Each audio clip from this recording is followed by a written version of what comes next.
We'll call the meeting to order. Let's see, Madam City Clerk, if you call the roll, please. Thank you, Mr. Mayor. Mayor John Caposcia. Here. Mayor Pro Tem Rochelle Arizmendi. Present. Councilmember Jean Goss. Here. Councilmember John Harabedian. Here. Mr. Mayor, you have a quorum and may conduct city business. Okay, thank you. Okay, now we'll do the Pledge of Allegiance, and I'll just tell you in advance, I don't have any words of inspiration today. It's been a little hectic, but, okay, please say with me. I pledge allegiance to the flag of the United States of America and to the republic for which it stands, one nation, under God, indivisible, and with liberty and justice for all. Okay, at this, don't we do the readout in closed session normally right here? Yep. It's not on the agenda. Okay, Mr. City Attorney, if you can just give us a readout in closed session. Thank you, Mayor. Pursuant to Government Code Section 54957.1, no reportable action was taken regarding the two closed session items, conference with real property negotiator and conference with legal counsel regarding anticipated litigation. Okay, thank you. The approval of the agenda. Does anybody have any suggested changes for the agenda? I'll move for approval. Second. All in favor? Aye. Aye. Okay, mayor and council reports. Who'd like to start? I can go. Minutes, didn't we? We didn't do minutes yet. Yeah. Oh, approval of minutes, okay. Yeah. All right, any changes to the minutes? None. So move for approval. I'll second. Okay, all in favor? Aye. Aye. Okay, mayor and city council reports. Councilmember Harabedian? Yeah, I can go first. I didn't end up going. I was supposed to go, but the Sierra Madre Community Foundation, I hear, had a nice event. So, did you all get to go? Yeah. Yes. All right, good. Well, congratulations on the event. I unfortunately didn't get to go, but that's the only thing I have to report. Okay. Oh, nice. I did go, and we missed you, actually. I hear it was a great time. So but I wanted to compliment on the Sierra Madre Community Foundation. I thought they did a beautiful job, wonderful event, and just really put together very well. And also wanted to compliment and thank the Heather and Jason Young for opening up their beautiful home for that event. It was really quite something. Councilmember Arizmendi? I'll just ditto, and congratulations again to Sierra Madre Community Foundation for really such a successful event. Great turnout. I heard it was sold out, and it felt like it. Despite the fact that it's such a spacious home, it really was filled with a lot of supporters, so congratulations. I just want to say it was really fun. The whiskey part was awesome. Good. So, man, I mean, it was just a great, one of the best. I mean, this was really something else. So I just also want to just thank the host, Jason and Heather Young. I mean, that's just really incredibly generous of them to open their house like that. Just a beautiful home, and yeah, just a lot of fun. So I told the Community Foundation they need to charge more next time, because that was just an incredible deal. So I'm looking forward to it already. So that's all I have too. Okay, so now we'll open it up for public comment. So this is for anything that is not on the agenda, just public comments. Just ask you please to keep your comments concise, 3 minutes. And does anybody have anything to comment on that's not on the agenda? Okay, good, let's move on.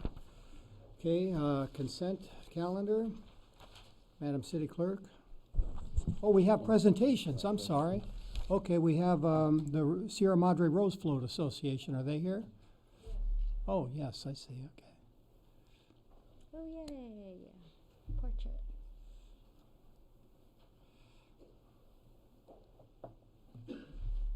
Greetings, Mayor Capocia, members of the council. I am Gwen Robertson. I'm here on behalf of the Sierra Madre Rose Float Association, and it is our pleasure on behalf of the board and all of the members to present this year's photo of Kalahiki Ola, Dawning of a New Day, the President's Award-winning float for the best use and presentation of flowers. All right.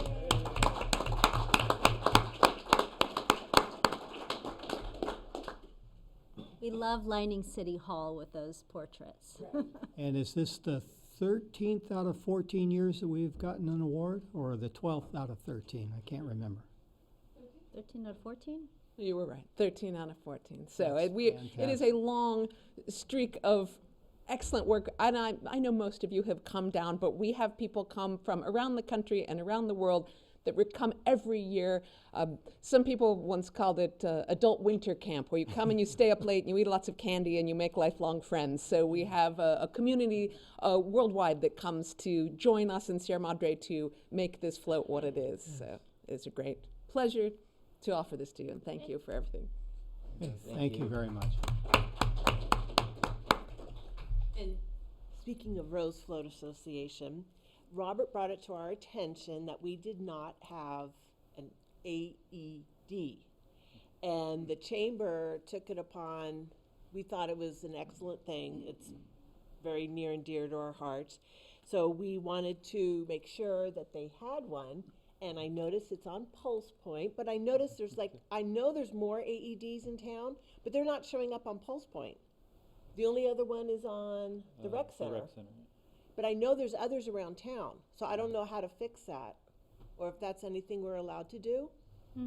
Is that affiliated with the city? We can look into it. Thank you. So anyway, I know there's more in town, and it's I don't know, it's an important thing. So I want to thank you very much, and Robert made us do it. Thank you very much on behalf of Smurfit to the chamber and to Robert for Thank making you this very, happen. thank you, thank you. Thank you. All right. I'll leave it there. You can. Perfect. Okay, does anybody else wish to speak on any items that are not on the agenda? Okay. Oh, what? No, we're still doing presentations. I'm sorry. You're a little rusty. Yeah, okay, I'll get back into it. Presentation of the Los Angeles County Sierra Madre Dam Project. This is exciting. Yes, it is. Thank you. Okay, great. Thank you very much. Good evening, ladies and gentlemen of the council. Thank you for inviting me here to talk about the Sierra Madre Dam Slope Protection and Basin Access Road Improvement Project on behalf of Los Angeles County Public Works. My name is Carol Leung, and I am an associate civil engineer with the LA County Public Works, having served the public for many years in the areas of water resources and dam safety. So I'm really excited and grateful for the opportunity to talk about this important project in your neighborhood, which will ultimately benefit the community living near and downstream of the dam. So I'll first introduce our specific division of Public Works, then discuss a bit of background and history on Sierra Madre Dam, touch on the project activities, and then finally talk about how it may impact your residents. The Stormwater Engineering Division at Public Works manages and operates flood control facilities throughout Los Angeles, throughout the county. We conduct major flood control projects and maintenance work, which include facilities such as debris dams, reservoirs, and other structures that help to control and capture stormwater or debris. These facilities work together to prevent dangerous flooding and mud flows downstream.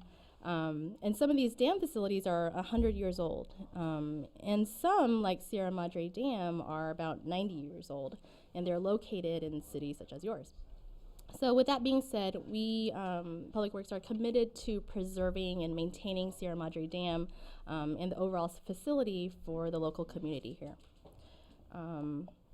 As you may already know, Sierra Madre Dam is situated in Little Santa Anita Canyon, just north of the city of Sierra Madre. It's a concrete arch dam that was constructed in 1928.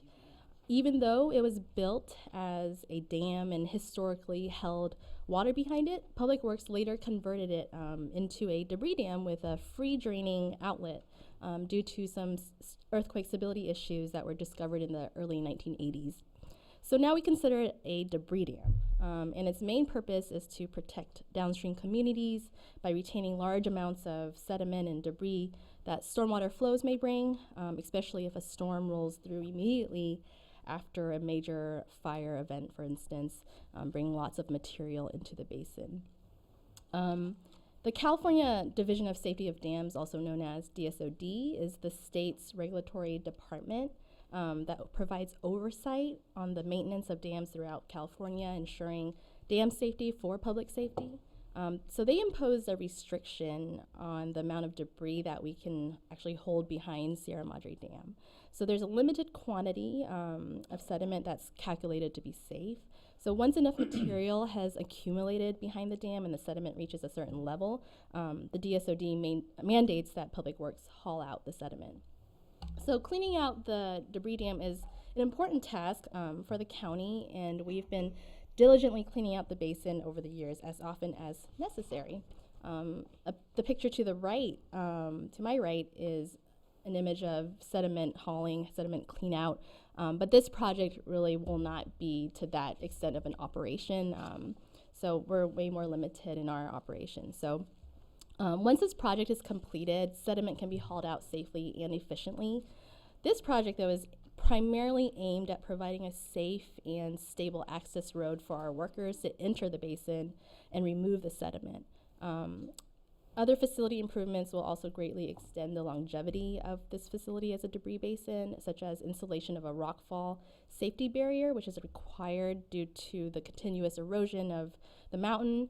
So rockfall is a constant danger to our workers when accessing the reservoir. As you can see on the photo to our left, to my left, we've got a lot of these little rock slides here, and so it can really pose a hazard to our workers. Sierra Madre Dam is just one of many aging dam infrastructures, so we really endeavor to keep our facilities in good shape for decades to come.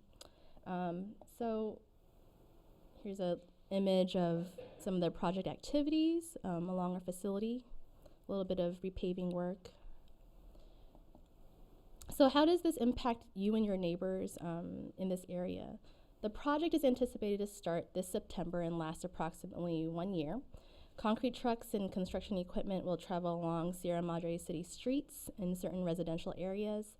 However, the concrete mixers will be intermittent. There will be lulls in construction vehicle traffic. We are actively coordinating with the city to make sure the construction activities are limited and have as little impact as possible on the residents. We appreciate the community's cooperation as we will be transporting equipment and materials on some one-way and narrow streets, though of course any traffic disruptions would be very temporary in nature until the equipment has passed through. The construction route that we've established for our access include Canyon Crest Lane, Orange Grove, Idle Hour a little less frequently, but we'll have Sturtevant and Woodland Drive on the lower areas. We've proposed routes that would avoid passing by schools that might be, sensitive to noise during the day. And there may be rare occasions that require us to bring in a concrete truck early in the morning, so we do apologize in advance for any inconvenience that may cause. If residents along the construction route have any issues with the construction activities, they are more than welcome to contact our office, contact me or the city, and we will do our best to address their concerns. We'll also coordinate with the city to notify residents in advance of any temporary traffic disruptions. Again, we're doing this project for the benefit of the residents here in Sierra Madre and the greater LA community. We want to ensure the continued safe operation of Sierra Madre Dam, and this project will help us improve flood control and debris retention capabilities, enhancing the structural reliability of this critical facility. So thank you also to the city for allowing us to come through your neighborhood and conduct this very important project. Questions? Questions? I have a couple, but yeah. So thank you for this. I wasn't even aware of it, and I know that the county's been going through a lot with the Hahamunga. I think I don't know how you pronounce it. Hahamunga watershed, yeah. And I know that was a pretty tough go with the community and with the environmental impacts on the trucks. So have we done any sort of environmental impact report, negative mitigation? And if you have, can we see it? And will residents be able to see it? Yeah, we actually had, early on, we had a biologist go out there and sort of figure out which are the jurisdictional areas, the regulatory areas, and boundaries, and if we would be actually impacting any of those areas. And recently, we had another biologist go back and confirm that for us. So we made sure that any of our activities are outside of the those sensitive environmental areas. We've done a lot of research on that, and ensured that all our project activities would not impact the environment. Or sensitive species and habitat. So I think we're pretty clear on that. We have those reports available. If you'd like to see it, I can definitely forward that along. I think that'd be great if we could see those. And I know that the big environmental impact is really the environmental impact as to the residents with the trucks and not only the dust but the diesel engines and different pollutants. So, Right. do we have any sense of the work hours? How many trucks we'll have per day? Sure. And if this is lasting a year, I mean, is this just during the weekdays and weekends? And those streets, I mean, those streets are not big. I can't Right. imagine, this is going to be something that doesn't actually interrupt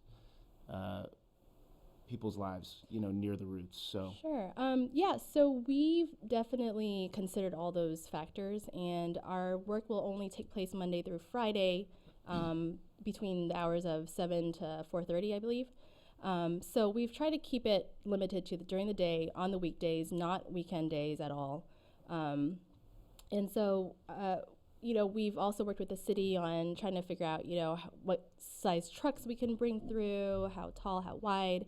And the number of concrete trucks really are pretty limited, or they're kind of sparse just because of the work that we're doing. You may expect 2 to 3 concrete trucks a day for a couple of weeks or a week, and then, a lull, no work, and then, a few more trucks per day. So there'll probably be about, maybe total of 60 days worth of concrete trucks, but they're intermittent and they're few. So over the course of a year, this project really is pretty straightforward. There's not a whole lot of complexity to it. So we're working really hard to make sure that we address, the residents' concerns and sort of preempt that before we start the project. I think on the timing, well, that's helpful. Thank you. I think the timing, that 7 a.m. to 9 a.m. when people are trying to get to work and get to school with their kids, I would recommend not starting until 8:30 or 9. I think that was something that came about in other communities when you guys were planning these things. I don't think that literally people could come down to the extent that there is, trucks going up. You would have residents potentially stuck for periods of time. So beyond, I think, seeing the environmental reports, I think that would just be one immediate piece of feedback. Okay, thank you. Thanks. Go ahead. So I obviously missed the 1-year time frame, so thank you both for answering my first question.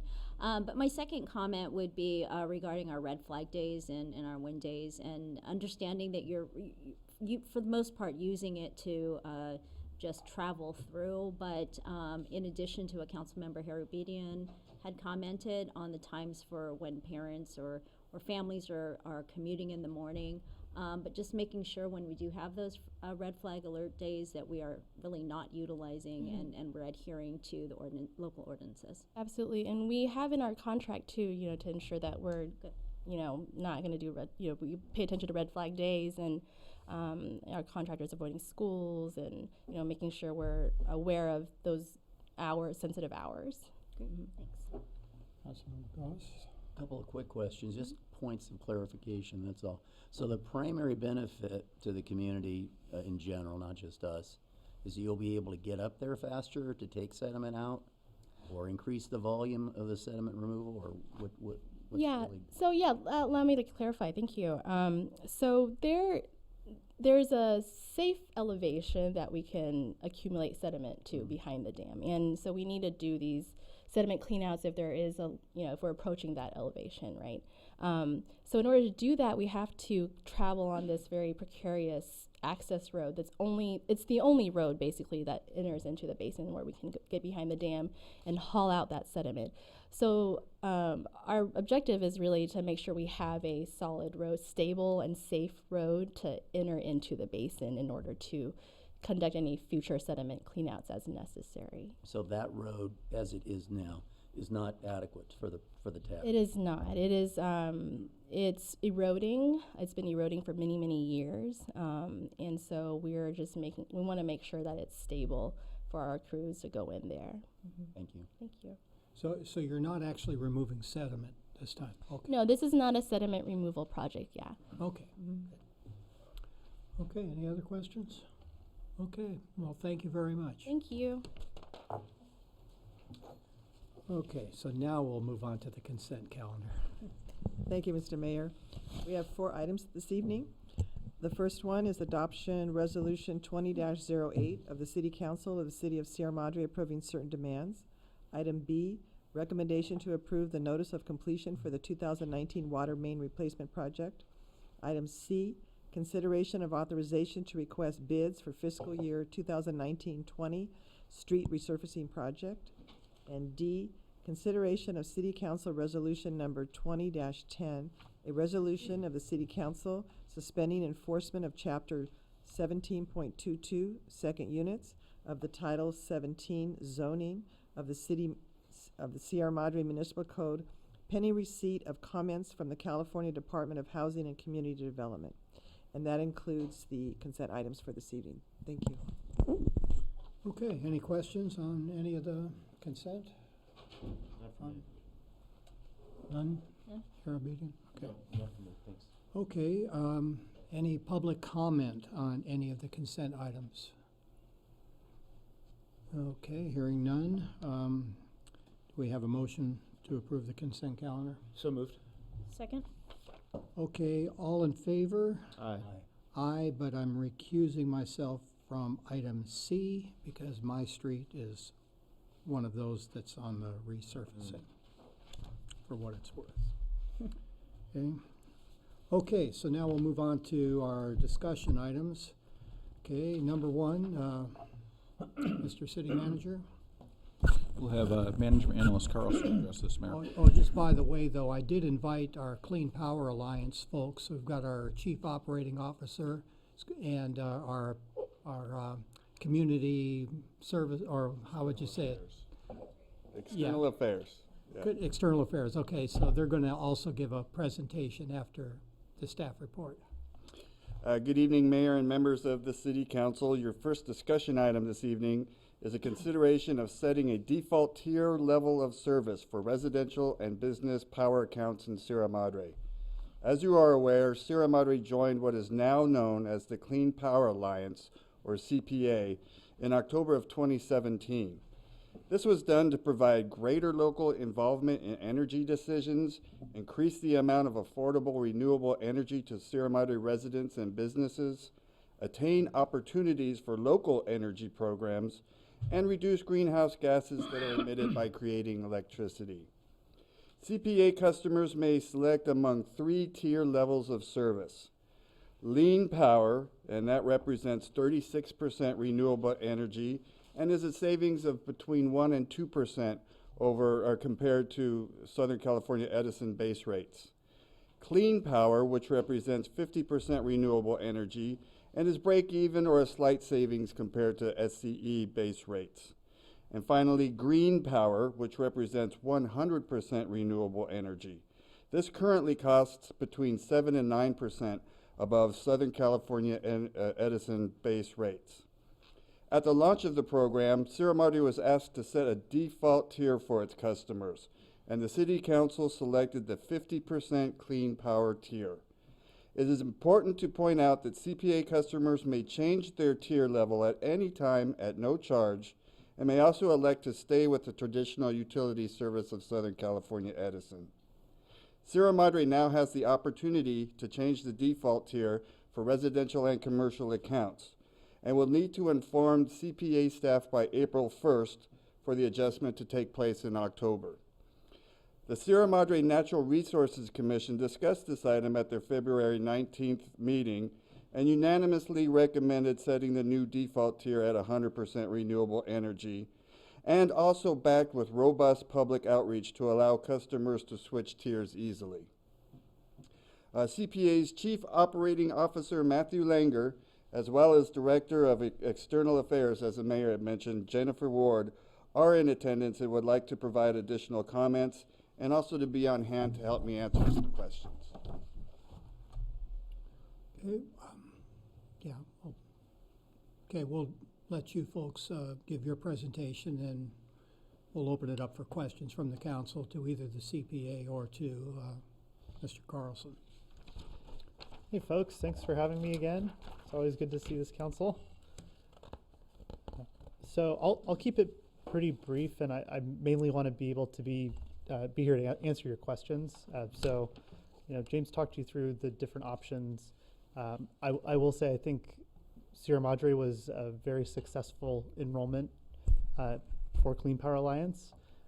You're below average in terms of the folks who opted out, and you know, I think we've gotten positive feedback. So we're really happy to be coming here to talk to you about, you know, chances to move forward and take this in a little bit different direction.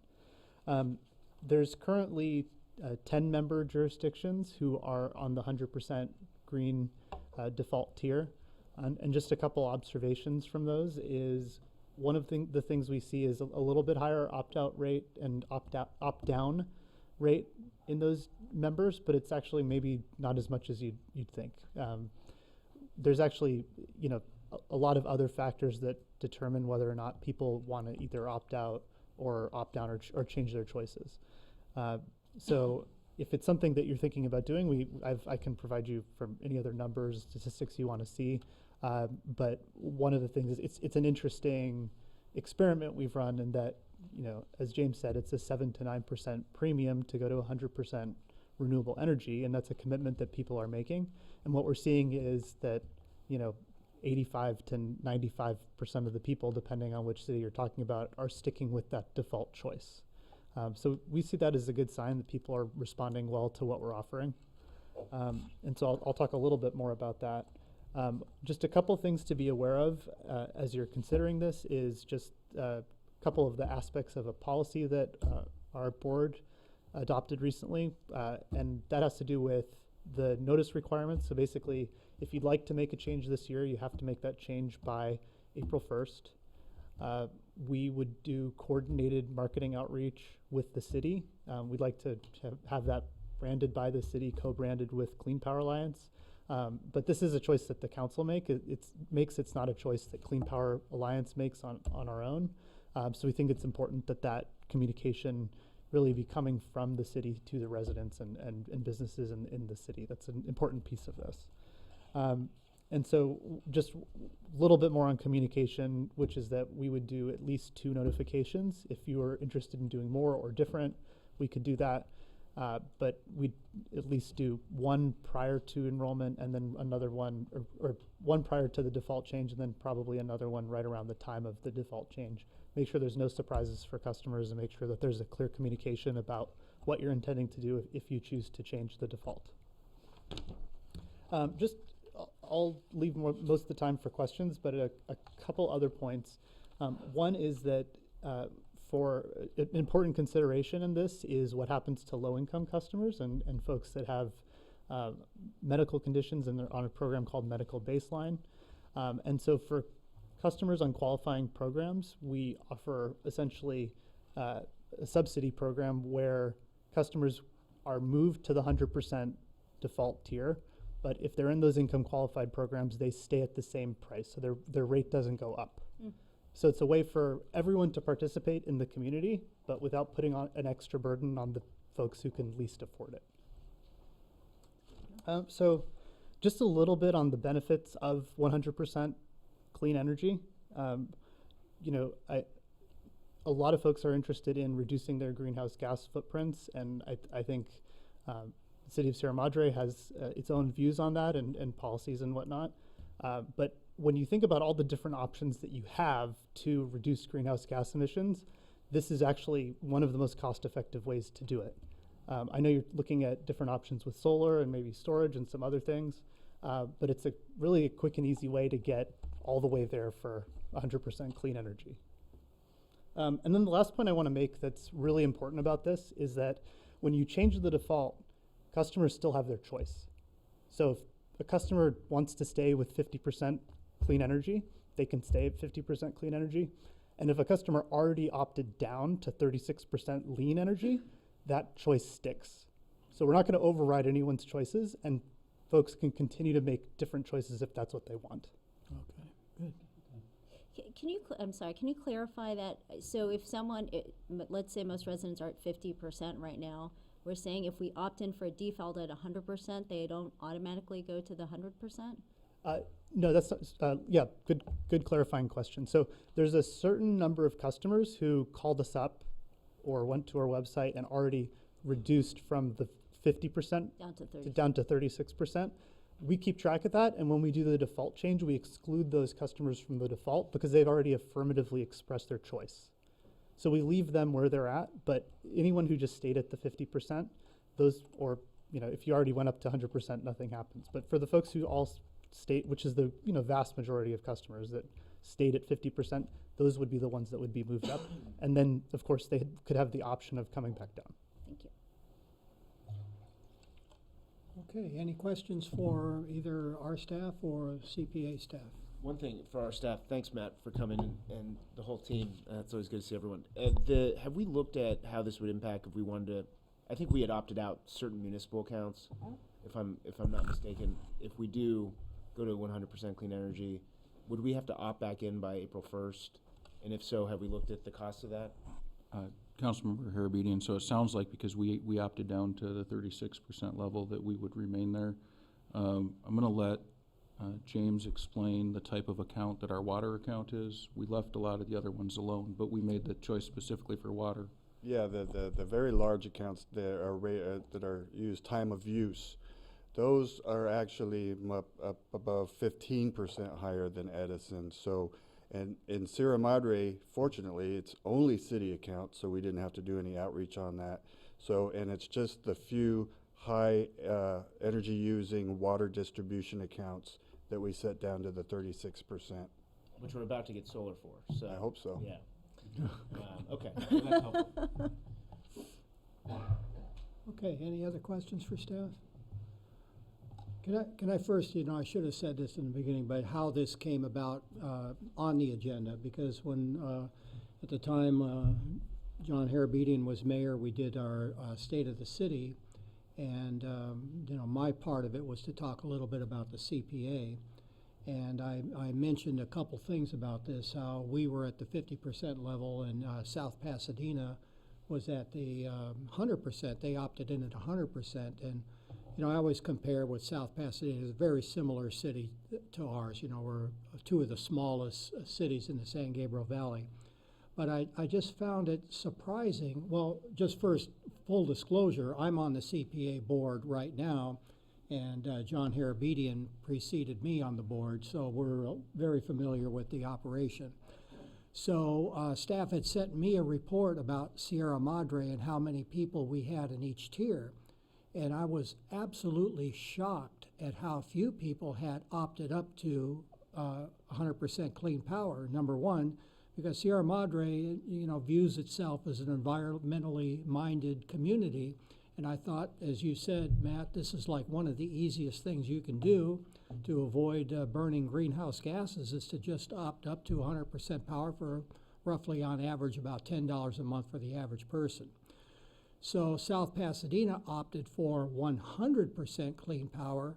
And so I noticed when I got the report, Jennifer had sent me a report on South Pasadena, and very few people opted out. And that just kind of shocked me that nobody opts up and nobody opts down. So if you're, so anyway, as a result of that meeting, several folks approached me after the meeting to talk, and Jennifer was there and she could answer questions, and they wanted to propose that we go to 100% clean power. So I asked them to come to the next council meeting and say so, and if then we would agendize it. So that's how it got here on the agenda. So, okay, so with that, do we have any comments from the public on that?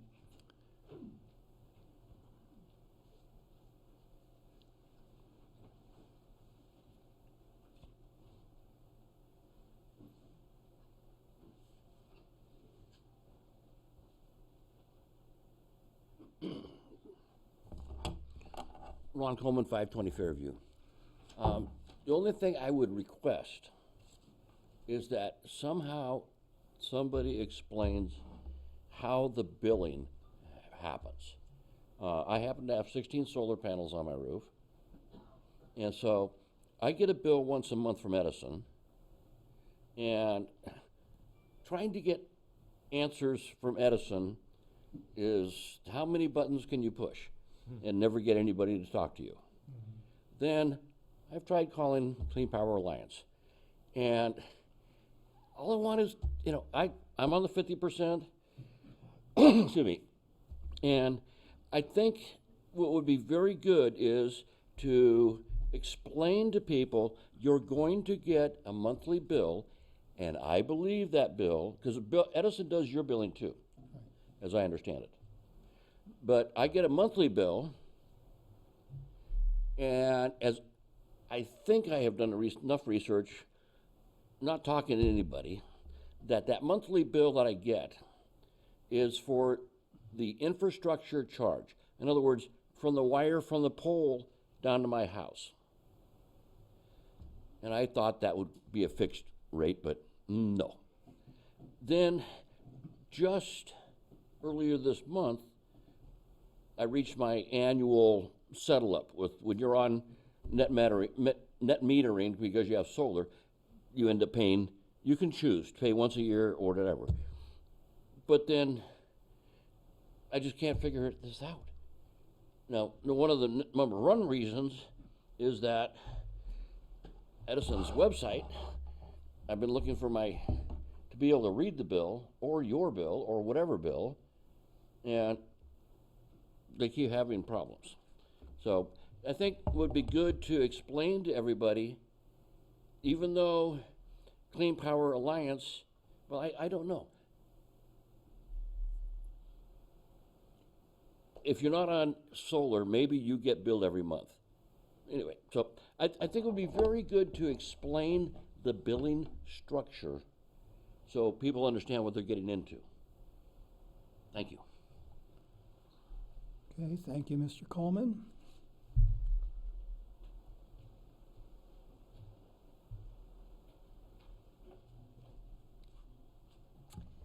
Good evening. I'm Michelle Ellison. I'm a resident of Ojai. I serve on the Clean Power Alliance board as an alternate director for Ojai. I'm here representing myself. I made the journey from Ojai to be with you this evening regarding the renewable energy default because the decision before you now is very consequential. We are all in this climate crisis together, so what you do has an impact on our collective well-being. A little over a year ago, the UN IPCC sounded the alarm bells in a dire report, warning that governments at all levels everywhere must take, quote, rapid, far-reaching, and unprecedented changes in all aspects of society, end quote, to dramatically cut emissions by 2030 if we hope to avoid climate catastrophe. The good news is that we have solutions. You, as leaders of your community, have the opportunity to immediately and significantly cut emissions in Sierra Madre simply by changing the default from 50% to 100% renewable energy. With this one decision, your 10,000 residents can virtually eliminate polluting greenhouse gas emissions from their electricity supply. It will take your community much more time, effort, and expense to achieve this kind of progress otherwise. To date, 11 of the 32 member agencies in Clean Power Alliance, including my town of Ojai, have set their defaults at 100% renewable. A vast majority of those customers have stayed in at 100%, only a small percent have opted down or out. In those jurisdictions with a lower default, only a fraction of a percent, as we've talked about, have opted up to 100%. Defaults have immense powers to affect outcomes. Industry study reveals that there's overwhelming public support for renewable energy. What's been so encouraging is the political readiness and bipartisan support in these local governments that have chosen the 100% renewable default. For example, in the city of Ventura, all 7 council members, which at the time was made up of 3 registered Republicans, 3 Democrats, and 1 independent, voted in unanimous support of 100% renewable. And in Thousand Oaks, a generally more conservative community, all 5 council members voted in unanimous support of it. So while the 100% green power rate is 7 to 9% more than the 50% clean power rate, which you're currently at, the renewable content is double. That's a very compelling return and a small price to pay for the long-term benefits. We must consider the cost of externalities associated with polluting emissions. The perception of saving a buck or two in the short term is a dangerous illusion. The default is simply a suggestion. Customers still have the freedom and ability to choose another plan according to their own preferences. California passed legislation which targets 100% clean energy by 2045. Now consider this. The 100% default gives your city an opportunity to achieve that goal 25 years ahead of schedule. How incredible is that? In closing, this is likely one of the biggest impact decisions you will make for your community. Renewable energy is now readily available and affordable. We just need to start choosing it. It would be fantastic to have Sierra Madre set the example and join other member agencies at 100%, leading the way to a cleaner, healthier, and more sustainable tomorrow. Thank you. And thank you very much.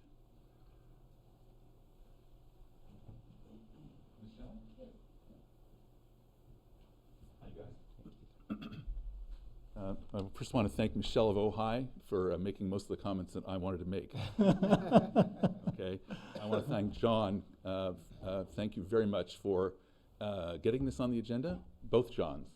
Okay, for getting this on the agenda, and I just want to make a comment about your comment about the people who don't up to 100%. Why? In economics, they teach us about maximizing your personal utility. And people maximize their personal utility. They very privately do what's in their own best interests. They pollute, they do lots of things. This is the role of government, to do what's in all our best interests collectively. So this city council is doing what people won't do on their own.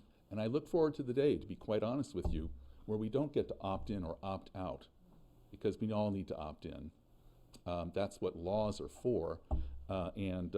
But I do understand and appreciate that this time, this is a very, very nice feature that allows people to have that freedom in the absence of government mandates to opt to whatever level they prefer. I guess they can even opt to Southern California Edison and entirely out.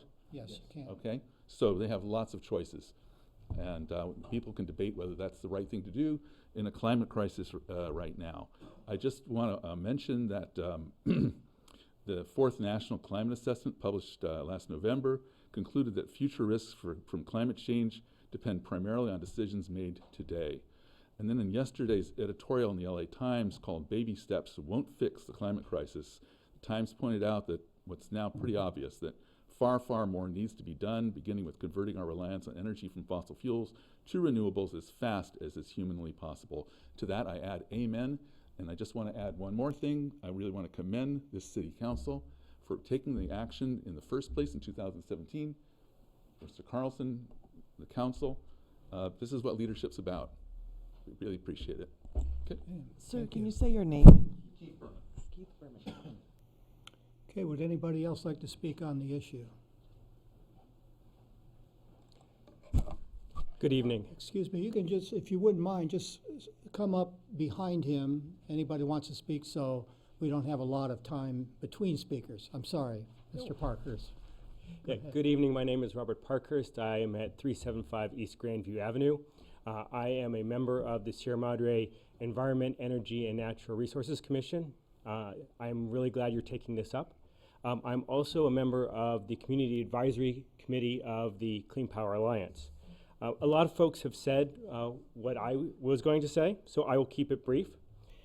What I do want to stress is that the Clean Power Alliance is a really significant organization, and I don't think that has been mentioned tonight.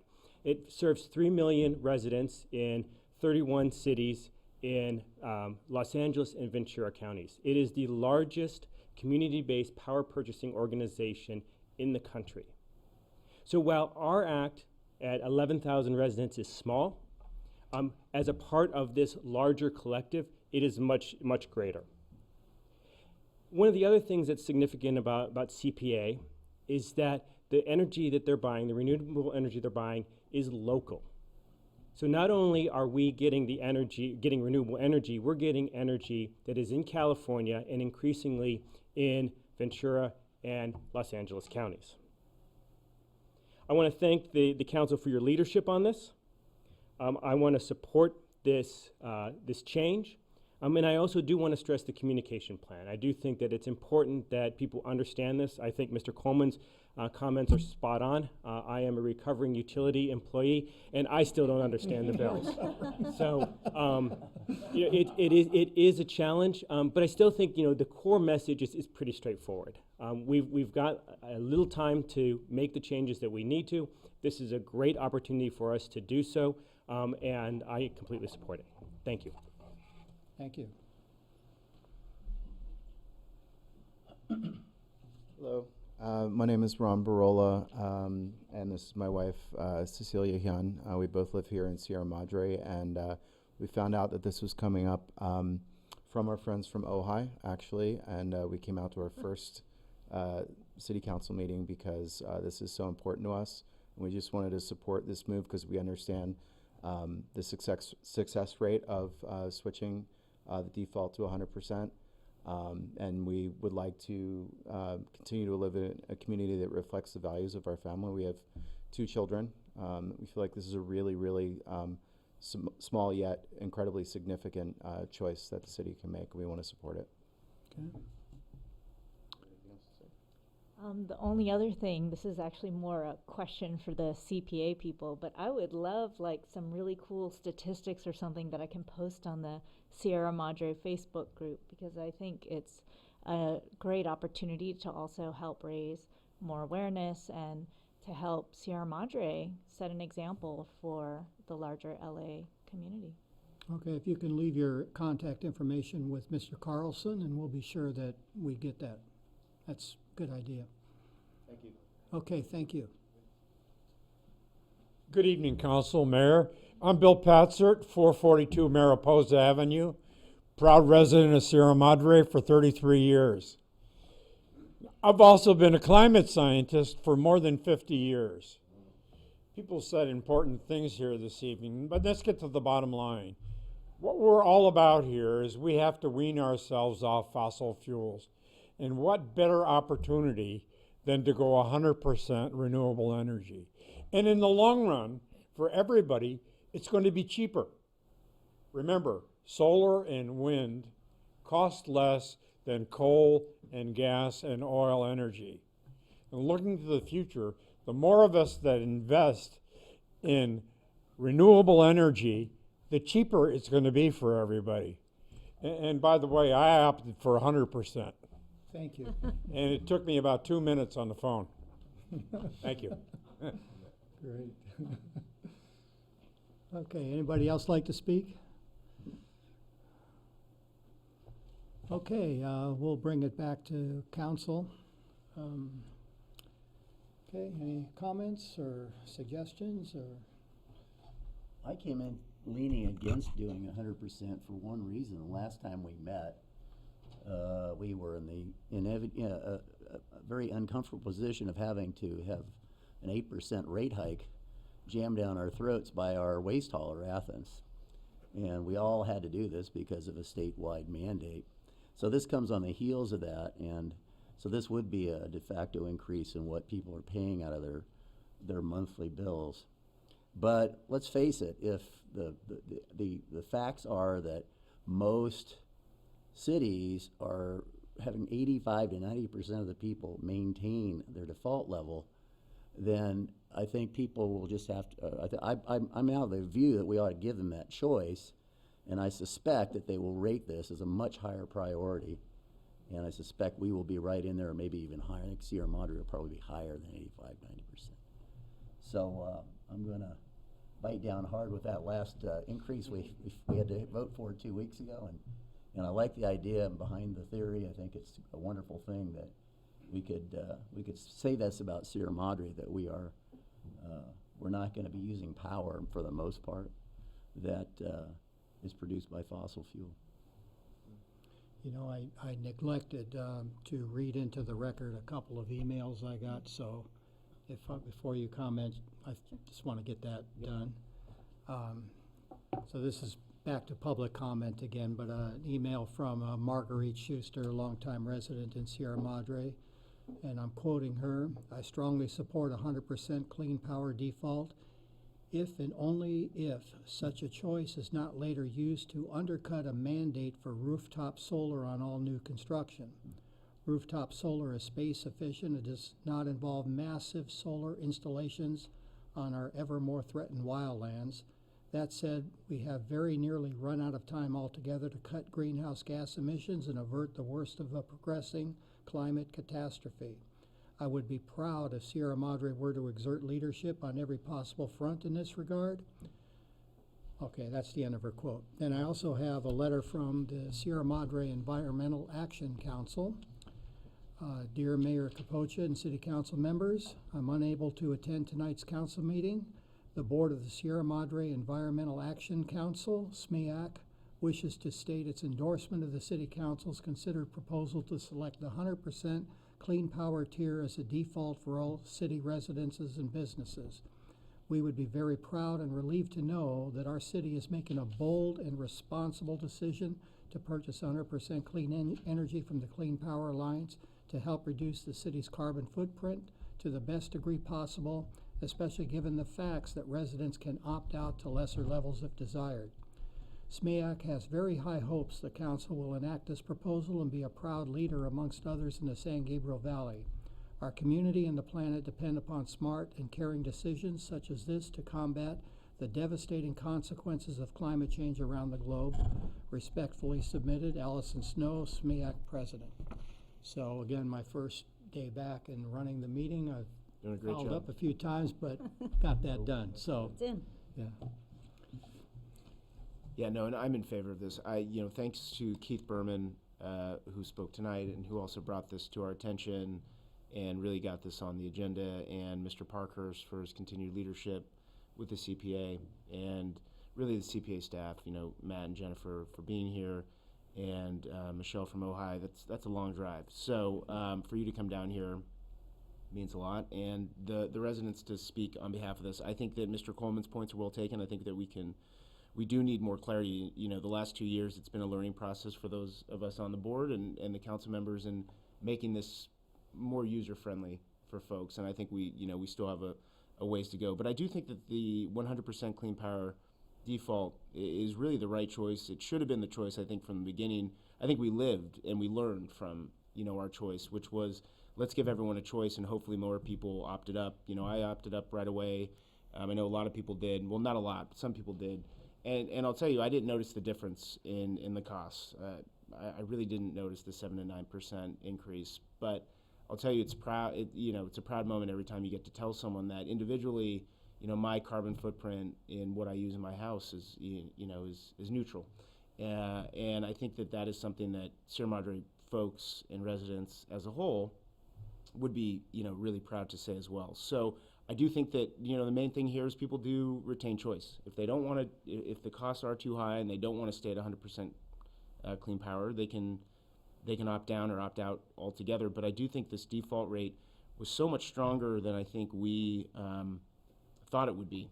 I didn't realize it was going to be so sticky, but it makes sense because, to Mr. Berman's point, and I just think naturally people are busy and they don't really know oftentimes if they can opt out, still don't know that they can opt up, opt down, and opt out. So I'm in favor of this, and thank you really to the mayor, Mr. Berman, and Mr. Parkhurst for bringing this to us.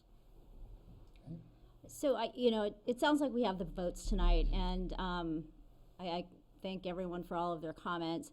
I will be the dissenting voter, it sounds like, on this vote, and not because I don't believe in the importance of this.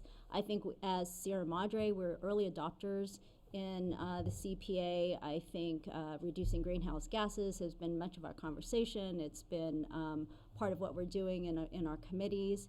I think what was encouraging to hear is those that are in fixed incomes do have an option if in the lower income, so that's good to hear. I don't think I remember that the first time through.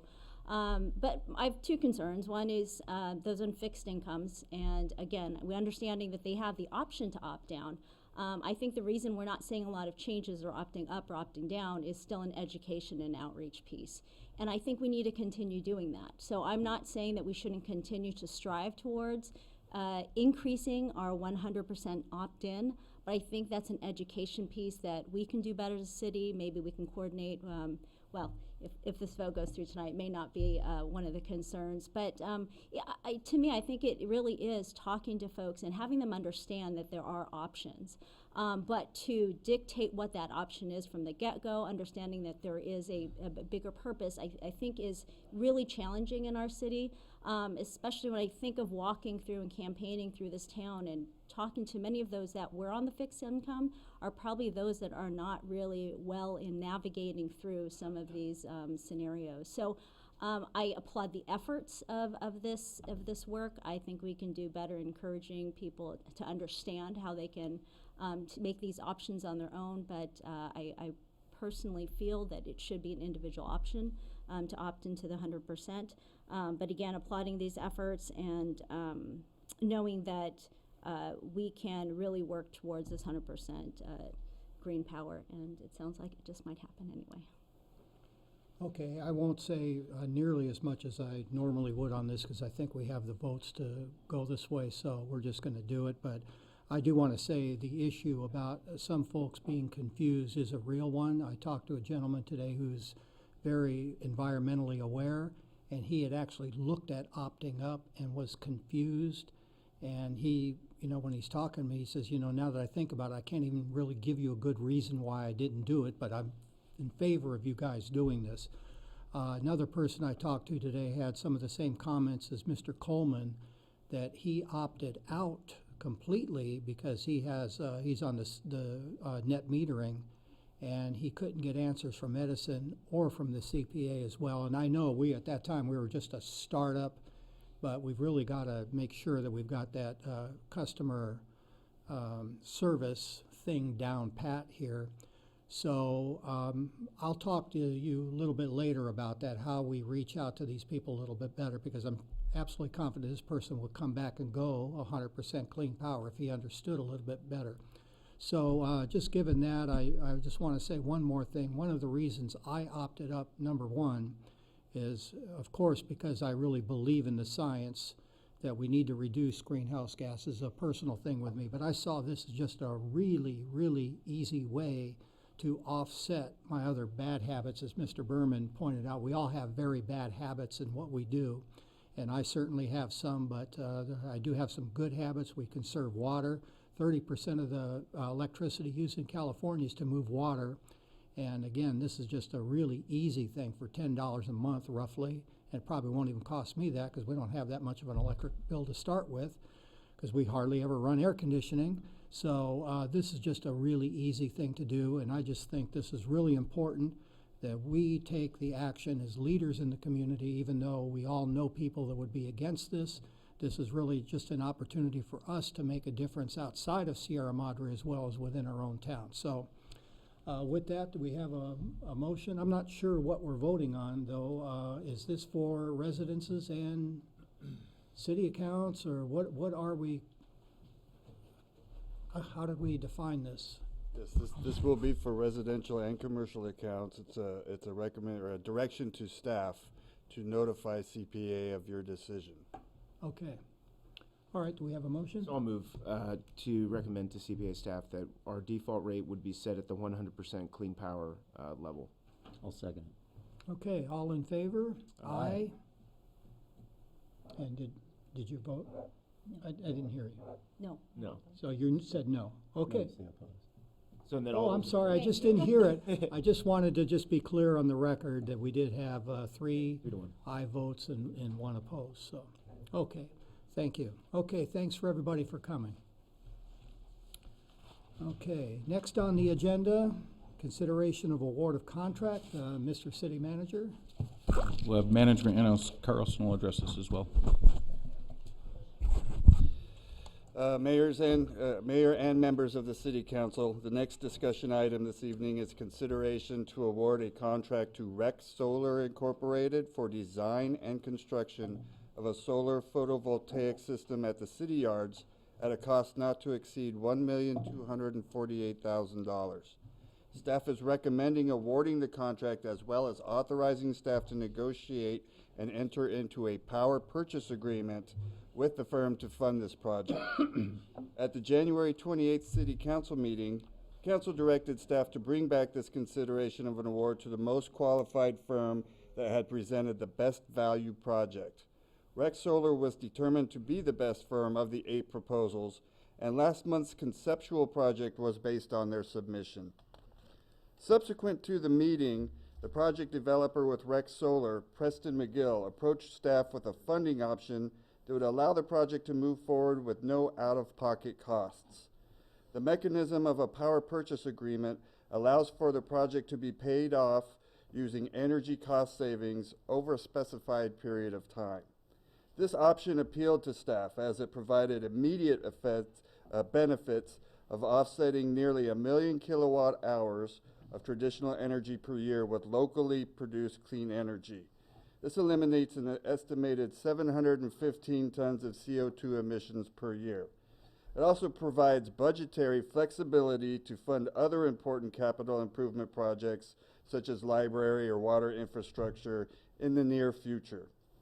Construction of the project would also put us in a position to develop strategies for backup power for water distribution in emergencies. Strategies that may include local battery storage component to be added to the solar array with the assistance from the Clean Power Alliance. Preston McGill with Rex Solar is in attendance and is available for additional information and to answer questions.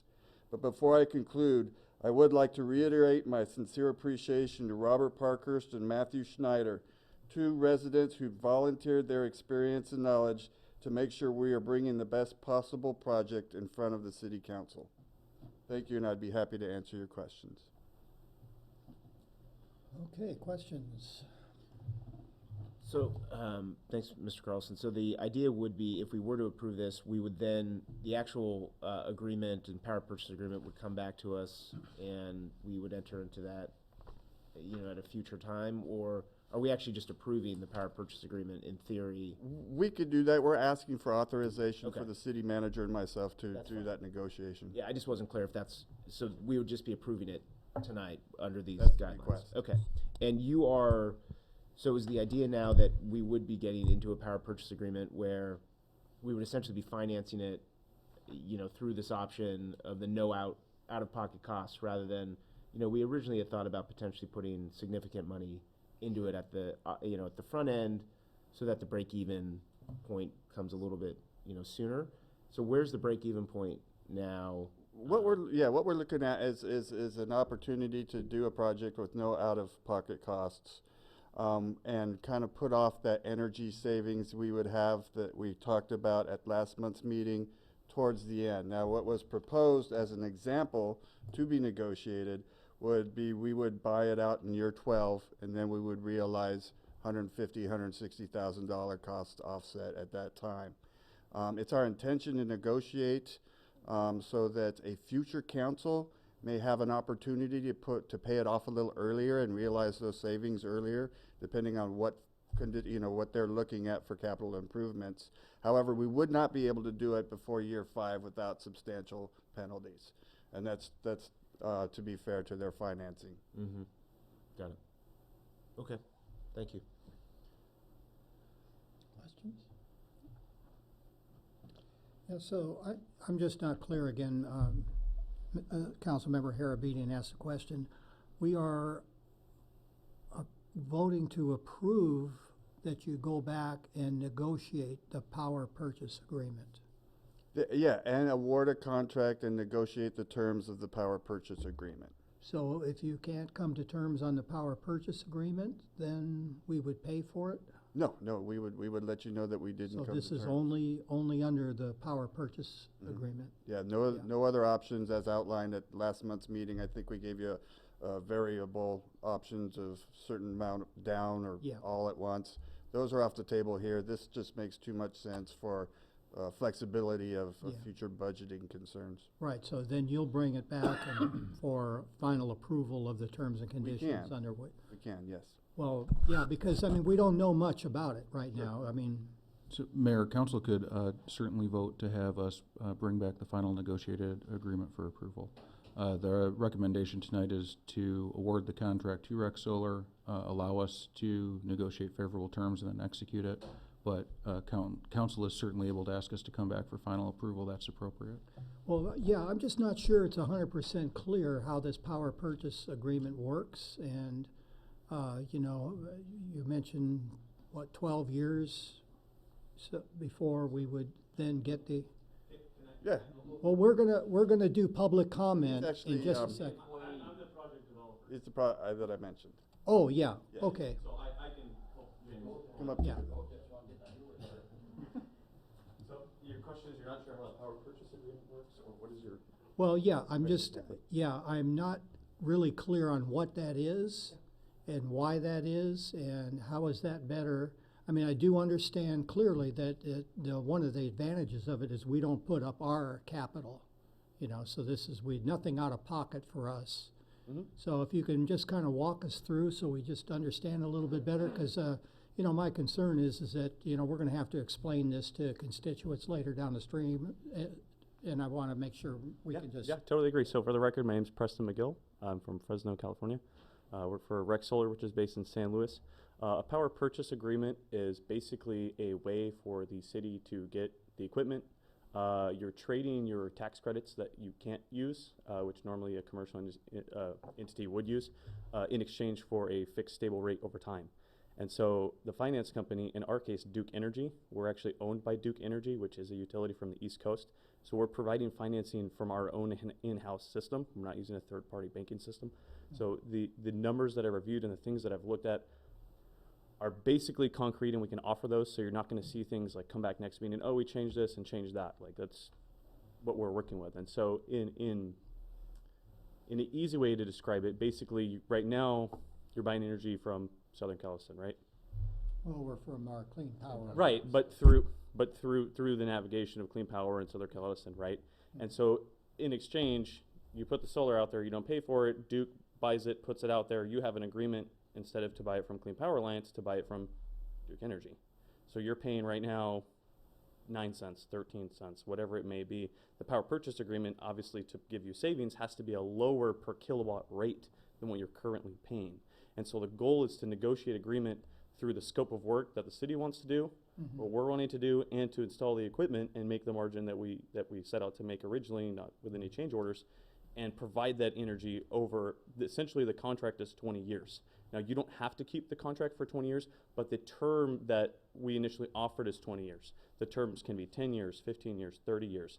The longer the term, the more you're making in payments, the lower your kilowatt hour rate will be.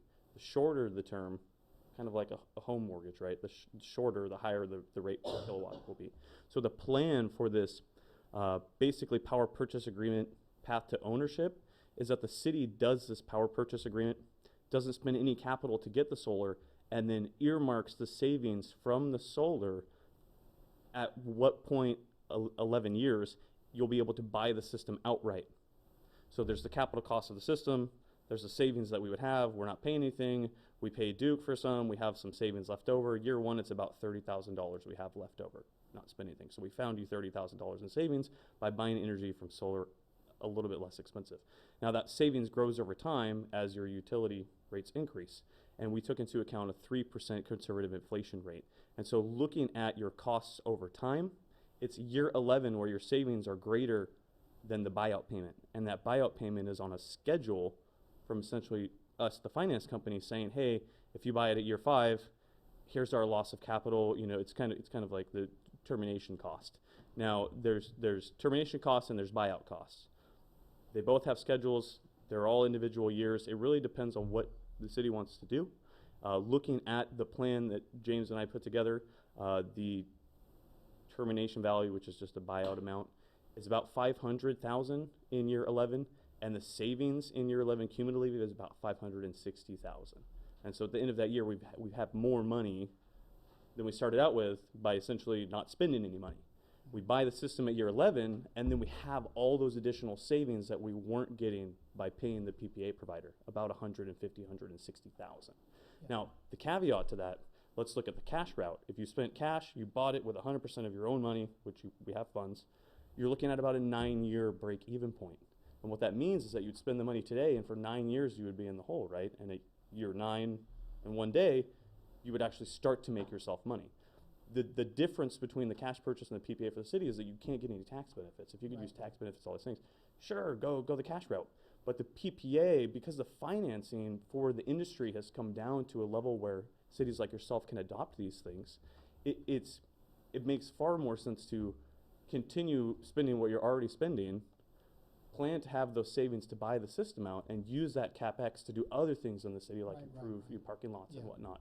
And so the only thing, you can't buy the system within the first 5 years, and that's because the finance company has to monetize the tax credits. Yeah. And that's because it's a 5-year schedule. Year 6, sure.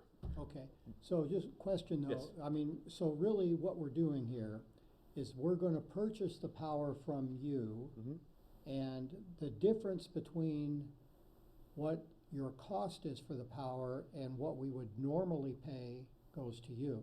So how do you know what our future projected costs were if we stayed with our normal power provider? How is that adjusted for? If it doesn't go up, if it goes up faster or goes down, is this fixed or? Are you talking, is the PPA rate fixed? Or is the savings fixed? The savings. Okay, so In the other words, savings. it's you're taking the savings Yes. to fund, because you're providing the capital, so the savings is making the payment on the capital to you, right? No, you guys actually get all the savings. And so all we're doing is we're putting the equipment out there and making sure that it works. We make money from making energy. So if the system goes down or something doesn't work, like an inverter fails or some panels don't work, you don't buy that energy.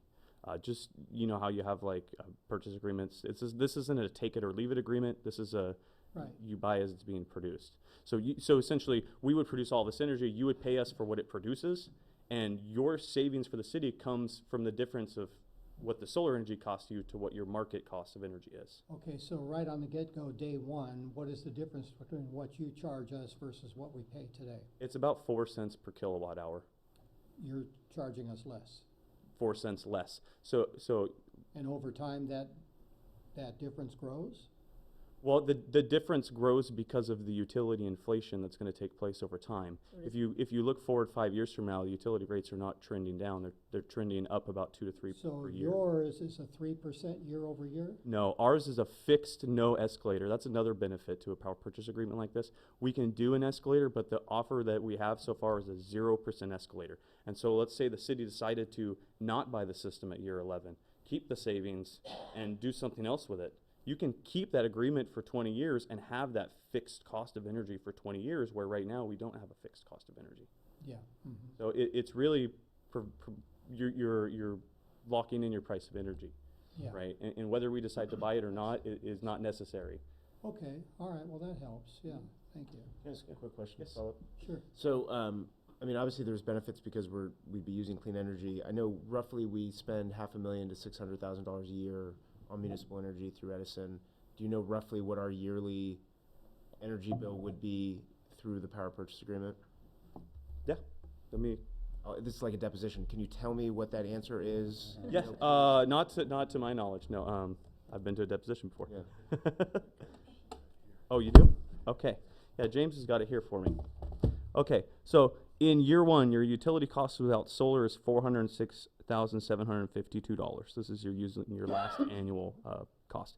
983,000 kilowatt hours would be made by solar, and you would be paying 10 cents per kilowatt hour for each one of those kilowatt hours, for a total PPA payment of 101,000.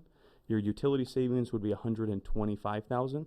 And so your net annual savings in year one is 24,556.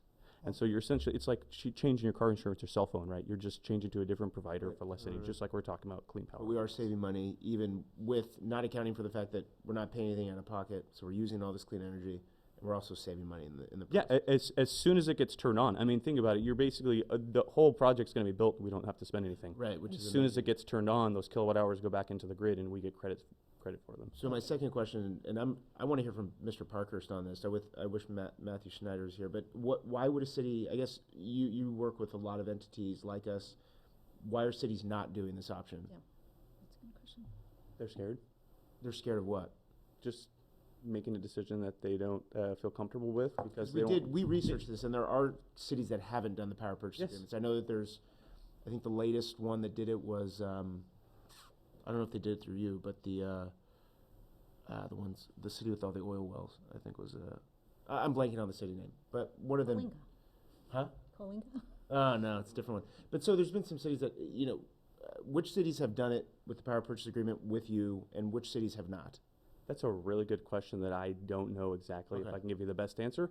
I would say that the reason cities would do a power purchase agreement is because, like James mentioned, they don't want to spend the money. Yeah, no, that's obvious. I'm wondering why they wouldn't want to do it. Why they wouldn't want to do it? Because some cities like to own their assets. I mean, it's really a prerogative of what the city likes to do with its assets and what your goal is. You know what I mean? If your goal is to own it, then you can buy it with cash or do a PPA and buy it at year 11 or not buy it at all. And if our inverter breaks, or your inverter, whoever, I guess the ownership's with you, if the inverter breaks, the panel breaks, you pay for that without passing through that cost to us. I mean, I assume that there's a replacement, capital cost throughout the life of the project. So how does that work? Right, so in a power purchase agreement, you're buying the energy that's being produced. And so we've taken into the account the fact that the inverters would be refurbished at year 15. And so that math has been calculated into the PPA rate over time. Got it. Mm-hmm. Okay. So yeah, the other side is you buy it, you don't have an operating maintenance agreement with the company, and you have to have an employee go and wash it and make sure that it works. Yeah, it's like leasing a car versus buying it, right? You got it. Yep. So follow-up question, are you done? Yeah, I'm done, thanks. So year 11 comes and we said, we don't want any more, whichever future council decides not to, do you just take apart the At year 20, at the end of the term. So the year 11 is just an option for the city to buy it. You don't have to do anything. You can just continue onwards and go to year 12 and go to year 13. It's just that's the milestone where we Okay, have. so year 20 then, if we say, we don't want Yeah. any more, it's yours, take it off of our property? You have three options. Remove it, right, which we would obviously remove the system. You can extend the power purchase agreement for up to 5 years at 1 year intervals, because it's still making energy. It's just not as much as it was when it was new. And the third one is to buy the system at year 20 it's like about 5 to 10% of the total cost. Very low. And then just another question, I assume, or maybe you can confirm, the project that was proposed at our last meeting is the same project. What we're looking at now is just a difference in the financing.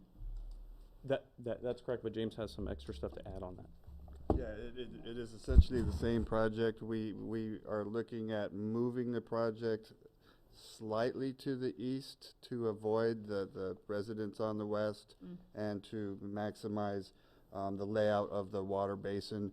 Other than that, that's pretty much the only difference we've talked about so far. Thank you. Okay, thank you. That was really helpful. I do understand it a lot better now, yeah. Yeah, can I just add one more bit here? I think last time we talked about energy storage a little bit and resiliency and having like a backup. I definitely think it's something that we should look into. I mentioned it last time that we can also finance that through PPA. So I will work with James and analyze to see if that is an opportunity, and we'll bring that up as a different agenda item. But essentially what the city would be able to do would be to have a battery system in conjunction with the solar to help reduce demand cost, which can't be offset with solar. And you can have a special type of controller set up that would work in the event of an outage and isolate you from the grid. Yeah. That's important. Yes. Okay, thank you. Okay, thank you. Okay, if there's no other questions for staff or the vendor, I'll open it up for public comment. Mr. Coleman? Yeah. Well, since it's been electricity type of night, I just have a couple of questions. Because, like I said earlier, I design and build my own solar panels, and I've been on solar for 12 years, and I'm getting all free electricity now. But you mentioned at 15 years, you refurbish the inverters, okay? Then the panels, they come with a 25-year warranty? Now, one of the difficulties I had is I had something fall out of the sky and shatter a panel. And the panels, they change so rapidly now with improvements in technology. If you have a panel fail in 5 years, 10 years,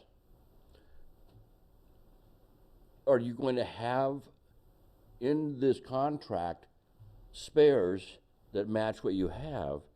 Because doing string configurations, if you start changing the output of multiple panels in a string, then you go crazy with making things work. Well, excuse me, we don't really want to have dialogue. We'll answer the questions at the end of the public comment. I just, I've been down this road. It's a good question, and we're going to get the answer. Yeah. Maintenance is one thing. Availability of Yeah. parts down the road. It took us a year and a half to find a used panel that would work. Yeah. Okay. Other comments?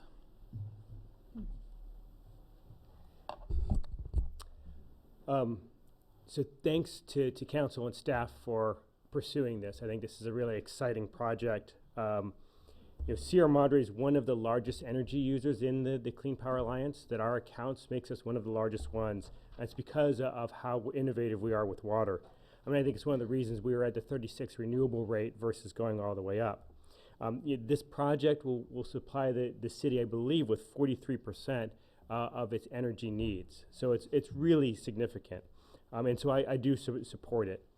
To your questions, Mr. Harabedian, I think that some of the reasons cities don't do it, I think there's a combination of things. I think one is the complex financing.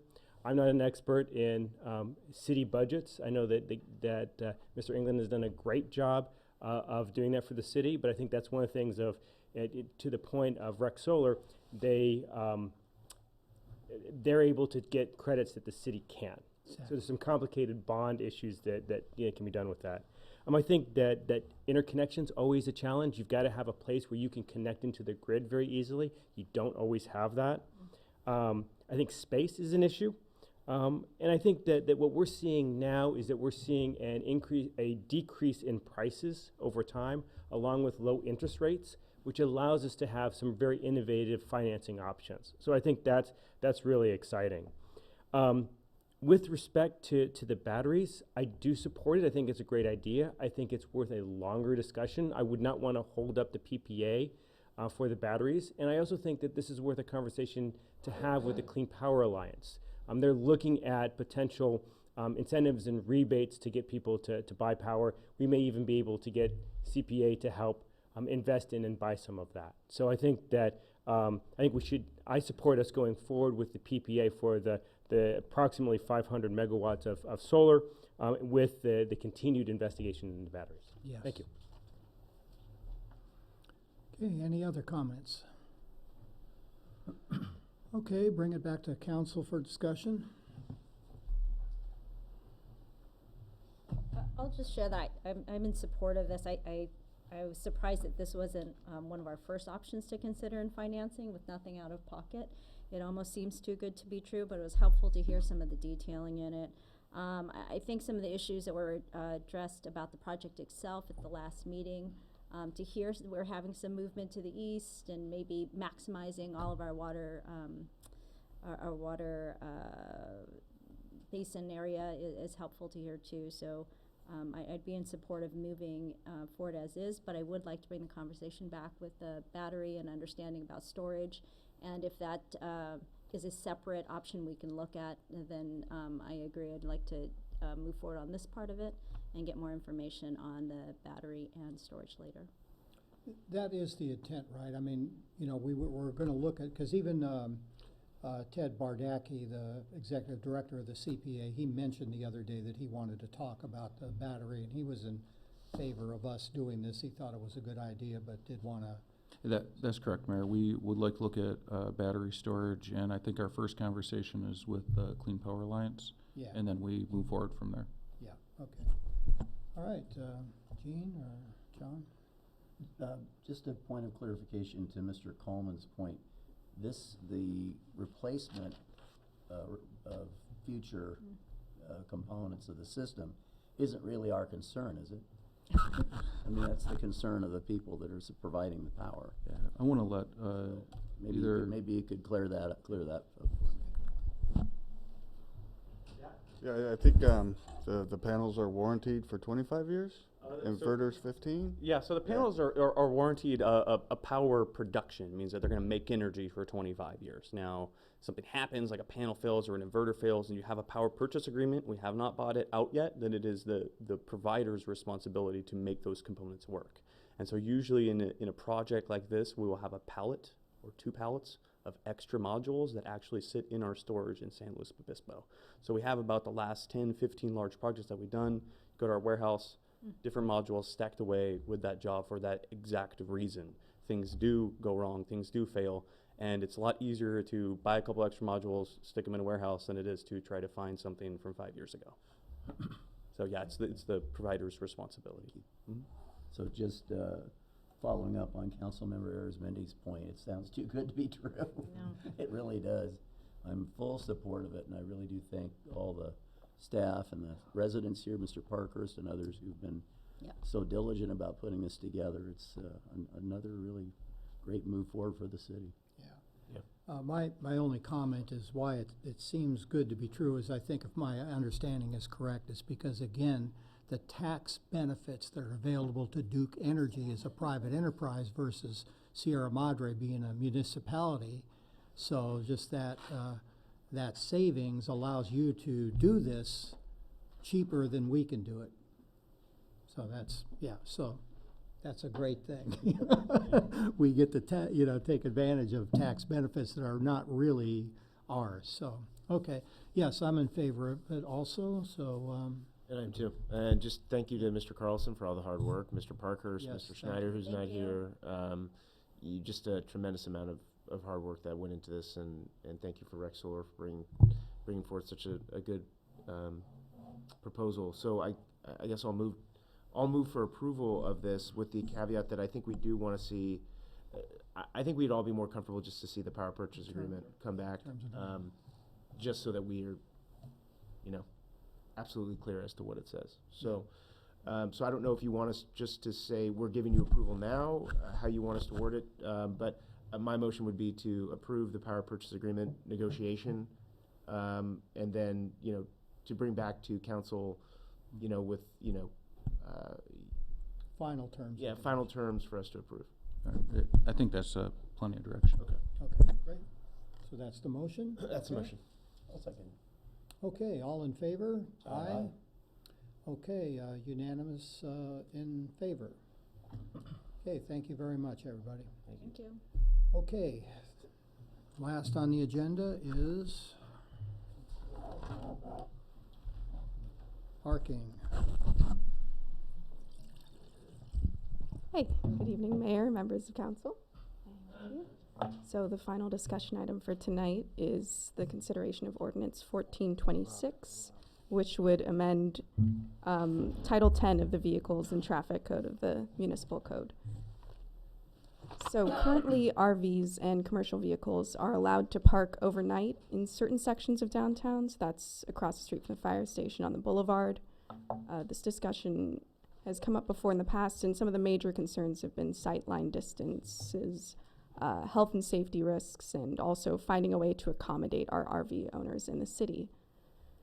So just to get an idea of what our neighboring communities do, Duarte and Monrovia have the most similar parking permit programs for RVs that is going to be proposed tonight. So that is about 72 hours of continuous parking, and that would be 6 days per month. So the proposed ordinance tonight essentially has a few topics to it. So it would include commercial and recreational vehicles to the online overnight parking permit program. So that would mean that RVs and commercial vehicles would be allowed to park for 72 continuous hours twice a month on all city streets. So that means they would go onto the website where you get your regular parking permits. You would click and check a checkbox that says we agree to these conditions. They pay the same fees as they would for a regular parking permit. The ordinance also replaces the 5-hour time limit restriction with time as necessary. So the example would be if there is a plumbing truck that's doing a job in the city, they have a 5-hour time limit to get a job done. We're removing that altogether and saying however time it's needed to finish that job, you can park there. If they need to park overnight, though, they have to get a parking permit. The ordinance also removes the downtown overnight parking exemption. This is mainly for the consistency of overnight parking throughout the entire city. And then also in the general cleanup, we replaced volunteer firefighters mentioned in the code with emergency vehicles because we are now a full staff fire department. So just a general look at the code. As you see in red, these are all the changes that have been made. Those struck through are deleted, and the ones underlined have been added. So here you see that 5 hours being removed in both sections here. And then this part right here, overnight parking of commercial or recreational vehicles is prohibited, except as provided in subsection 102430. That section right there essentially just establishes the overnight parking permit program. So that just includes recreational and commercial vehicles to our overnight parking permits. This is going to be the big conditions that are added online. So if someone's parking an RV, they have to agree to these terms and conditions if they want to park overnight. So they can't park within 15 feet of an intersection or within 10 feet of a curb cut or a driveway. This is for sightline issues. You know, if someone's backing out of their driveway and they've got an RV parked right in front of them, they're not going to be able to see who's coming. And then general safety issues like having electrical cords or extension cords or any pop-outs or slide-outs in the way of a sidewalk or a driveway or cutting across a street. That's a tripping hazard. We don't want people endangered. And then also we have dumping of waste and sewage, any type of grease or oil or fuel that's released. And then also, lastly, we want to prohibit commercial and recreational vehicle use for human habitation. Final changes, this section right here is just, again, that downtown parking exemption. We're removing that altogether, and people can just essentially buy a parking permit for overnight and park anywhere. And then again, this was the general cleanup, just removing that response by city volunteer firefighters to exempting emergency vehicles. In terms of any fiscal impact, this will be very nominal fees from our online permitting system just to add those terms and conditions for RV permits. That's it for my recommendation. Hey, questions? I have a question. I'm curious, as a resident brought this up to my attention that we haven't touched this requirement that if the vehicle exceeds 7 feet in height, it basically we can't have it parked. And I'm just thinking, I'm about a little over 6 feet tall. Whenever I walk by one of these kind of Winnebagos, they are more than a foot taller than me. And I'm thinking, if we looked into that, do we know whether or not the standard types of recreation vehicles that are out there now are covered in that, or should we maybe increase that to 8 or something a little higher? As of right now, it's 7 feet in width and 7 feet. 7 in height is the one that kind of, I just can't remember seeing a vehicle like that that's only 7 feet tall. That's a good point. Yeah, so like a Ford step van or whatever. Yeah. That they're taller than 7 feet. Yeah. Oh, for sure. That's a great point. Yeah, so I think Councilmember Goss, we're certainly happy to look at that. I think that was, right now it's in what the definition of the vehicles are, and that's when we were considering prohibiting them parking on any street with the exception of either the Boulevard or Baldwin. Under the current proposal, though they're still defined that way, they would be permitted to park with the 72-hour parking pass on the city street or when they're in service to the property, because this includes recreational and commercial vehicles. But not if they're over 7 feet. That's, I believe on this one, we would be allowing that. Yeah. With now permit. that I've read it, basically the vehicles who are above 7 feet, that's what defines the recreational. So that's our interpretation of it.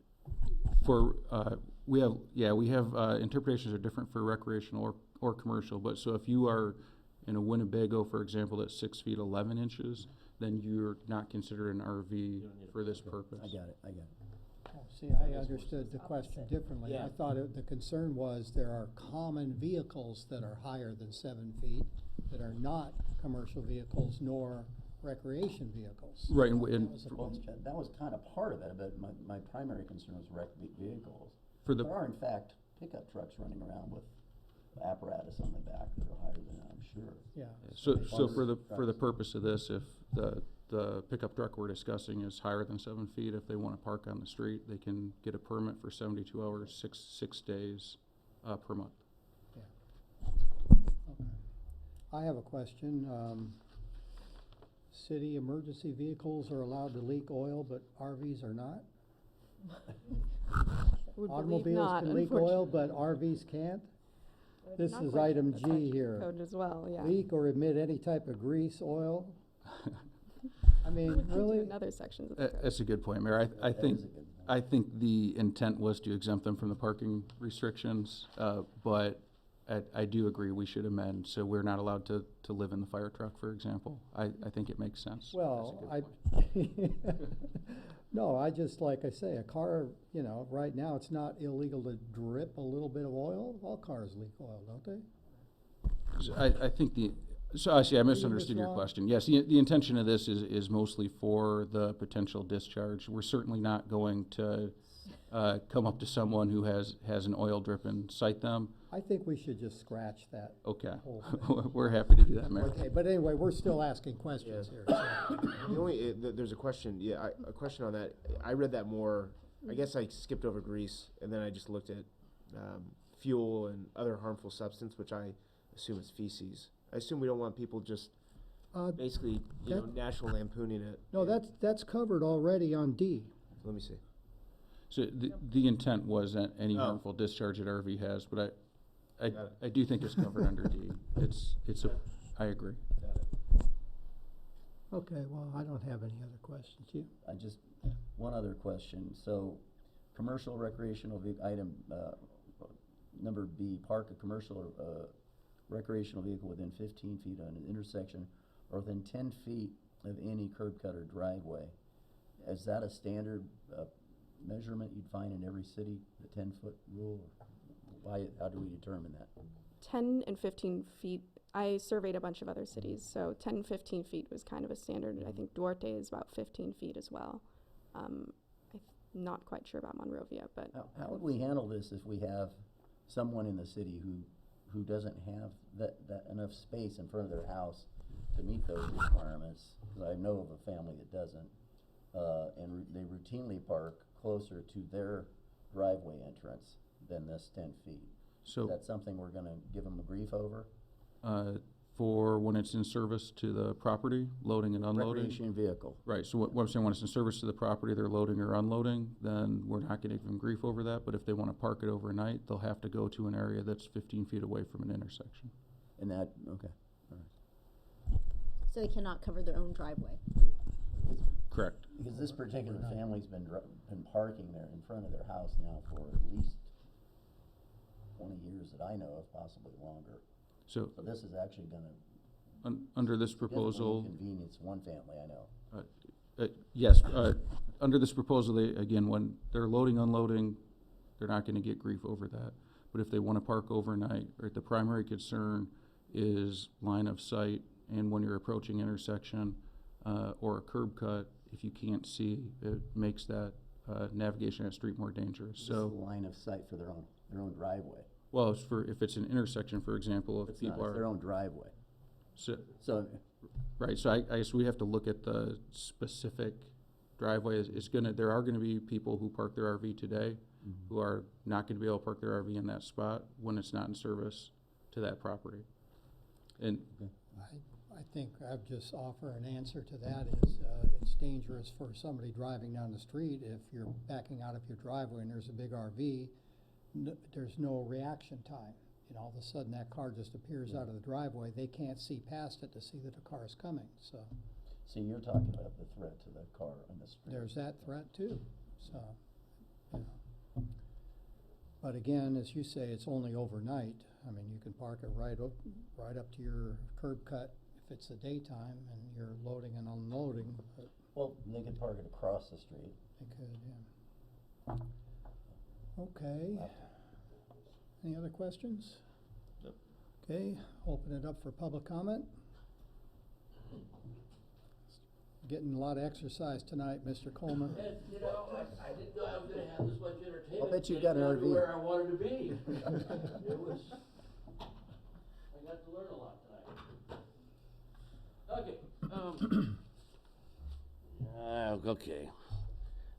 If you could go back, James, to where we talk about the analysis, and it gets down to commercial recreational vehicles are expanded to all city streets.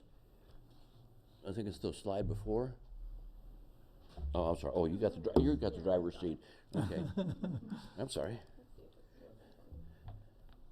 No, let's go back a little bit farther where we say that we're going to expand this opportunity for overnight parking to every street in Sierra Madre. My difficulty with it, I'm going to go back. I have a little history here. The main thing we're working on here is safety.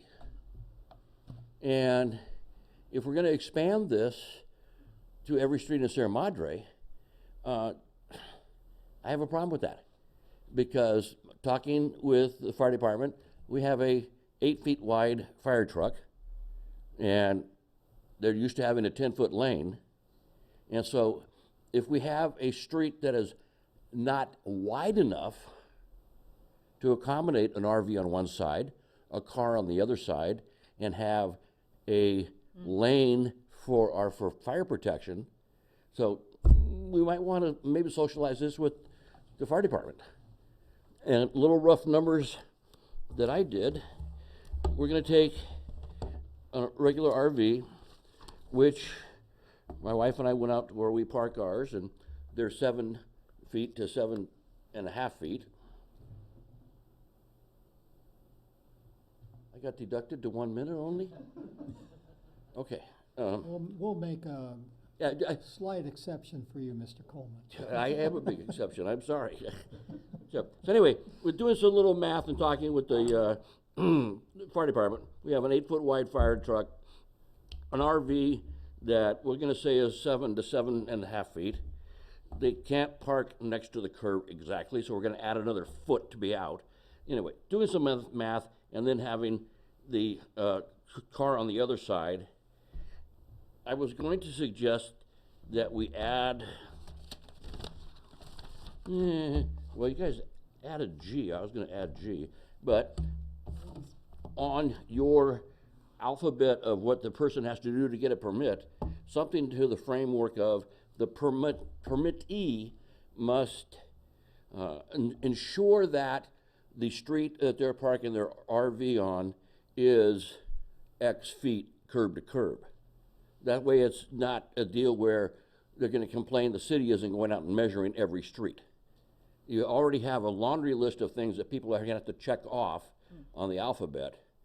And so, I came up with something in the word 28 feet. But that's something that I would chit-chat with the fire marshal. Yeah. I was back here and I really had a hard time understanding this 7 by 7, okay? Is the height limit for an RV going to be 7 feet? No. I heard yeah back there and I heard no back here, so somebody. So a recreation or a commercial vehicle is by definition above 7 feet or wider than 7 feet. Okay. It falls into this permitting process. Let me get to the chapter and verse. It says someplace here, and I'll catch it.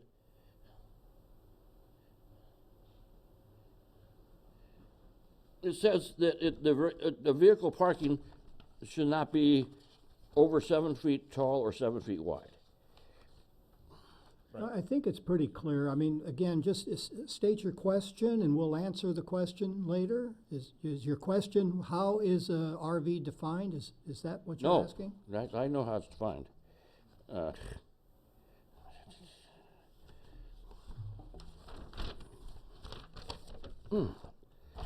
bear with me, today was physical therapy day, and I should be in the spa with a glass of wine. Bring it with you next time. No, I can just see you hooking me up on that one. As long as you share, it's okay. Okay, no person shall park any commercial and/or recreational vehicle exceeding 7 feet in width or 7 feet in height. Unless they have this permit. In any, right, see, mine didn't, except while loading or or unloading unloading. property as necessary to complete such task of work. Okay, then if you're gonna park it overnight, you need a permit. And you need to conform with all those Thank you very much. A Good night. through F. My printer had the little yellow print there, and I missed that one. So, great. Okay. Now, to continue, one other thing, I'm sorry, I have to turn my hat around. The Walters, Lisa and John, are in Hawaii, celebrating John's 14th birthday. He is one of those leap year babies. I believe that's yours. And he around, anyway, they live on Fairview, and they use their RV a lot. And their difficulty is that the 10 feet from a driveway, they have a horseshoe driveway. Oh. And so they have a driveway at one end and driveway the other. If you're gonna follow the letter of the way it's written, my wife and I went down and measured it, and it's 44 feet. And so you subtract 20 feet from that, and they have 24 feet, and they got a 26-foot RV. Wow. So, there are going to be Yes. some exceptions. Okay. And they've been parking there for over 25 years. Yeah, like I've been parking mine in front of my house for 18, and I'm lucky enough that the driveway to the east of me is on the east side of that property, you know, and we both have 65-foot wide lots, so Fine. I'm cool. Yeah. Thank you very much. Okay, thank you. Okay, let's bring it back for discussion. Comments? Mr. Coleman brought up an interesting question, and I don't know if we have an answer to that, but for emergency vehicles to pass through, if we do have parking, even if they have 72-hour overnight parking permits, how do we would address that? So Mayor Pro Tem, when we started looking at how we want to do the restrictions, the first thing we looked at is let's do road width. And we looked at the different ways you could restrict it and still be safe. And the conclusion we came to is it's already illegal to block a roadway. So we can put this in, as Mr. Coleman says, as item G, you cannot block a roadway, but even with a permit, you still don't have the ability to park in such a way that you're obstructing traffic or blocking a roadway. So saying it, putting out there explicitly, I think could help with that. But if someone had a permit and they were blocking the roadway, we would still have them move the RV. So what, it's a very good question. So how, shouldn't it be defined in terms of the width of the road? Because I know some it's going to be very obvious, Hermosa Street, you're not going to park an RV on there. I mean, You can't hardly park a car on there and get traffic coming. We have some streets that cars barely fit on. Right. So I understand that. We also have to understand that what we're talking about is allowed today. So to the extent that we're not having a rash of RVs parking on roads that aren't wide enough that they can turn around on or back out on, we wouldn't expect that activity to suddenly start because we're limiting to 6 nights per month. So it's already illegal to block the roadway and obstruct traffic. We are happy to include the section G or I, whatever we're up to now, that any permit issued, the owner agrees to leave enough clearance for emergency vehicles, no less than, and we'd look at it, but likely 10 feet of clearance. We're happy to add that. Okay, so you need to go back and define that then, right? Yes, I think we would first we would want to look at the entire impact, what that is. That's going to eliminate entire areas, and that's different than what we allow today, again, because it's illegal already. Yeah. So Okay. I think stating it explicitly makes it clear, but it doesn't make it less or more legal than it stands today. Okay. Councilmember Goss, any comments? It's an improvement as much as we have the 72-hour permitting. I think that's pretty much what we're shooting for here. I think it's very clear twice a month. I think is great. I think most people use RVs are going to find that to be to their liking. I know of one family that's going to have a problem with that 10-foot curb rule, but they have a horseshoe driveway, and that's very unusual in Sierra Madre. So. Yeah, I don't think I can torpedo the whole ordinance change on that basis alone. So. Yeah, I'm fine with this as is, and I don't. I'm not too concerned about the street blocking issue because I do think that we're going to have rational people dealing with their RVs for the reasons that the city manager said, and I just don't know if spelling it out necessarily will change anything, and I don't frankly want to have to consider this again. I just, I think that I'm fine eliminating G, but I would like to just kind of get this on the books. If we have a situation where we find, RV owners are parking their RVs on streets that are causing public safety blockages, then we can amend it. Yeah, and you're right, it doesn't really change anything because Right. except that they'll park there and then find out the hard way that they're blocking. But I don't know that putting something like this in is even going to help unless you be very explicit about it. So I think this is one of those things where don't let perfect be the enemy of great, Right. So I'm like Mr. Harabin, I'd rather just get this over with, and if we need to amend it sometime in the future because that is a problem, then bring it back to us. So yeah, I would like to eliminate G though. Okay. I'm fine with that. And I'll just say, I don't want to hang my hat on this. I don't think it will hurt to be explicit about not blocking. I could definitely see people saying, well, it didn't say that in the ordinance. But I don't want to prolong this either. I would encourage my colleagues, if I'd be okay passing it if we could add in do not block and allow emergency vehicles to go through. I don't even need the length or the distance that would have to clear, but I think it does not hurt to be explicit about it. I think as we talk so much about the importance of making sure we have thoroughfares where emergency vehicles, because of the fact that we have such narrow streets, I don't think it'll hurt.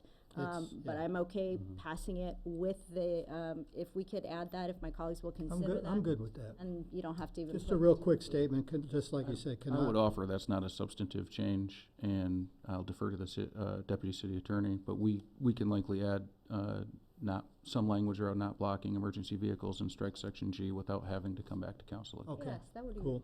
really nice. That works for me. Okay, so we have a motion. I move to approve the change in the ordinance with the recommended changes that it sound like they are not substantial. Make that motion. Okay, just to be clear, we're eliminating G and replacing it with language regarding obstruction of roadway.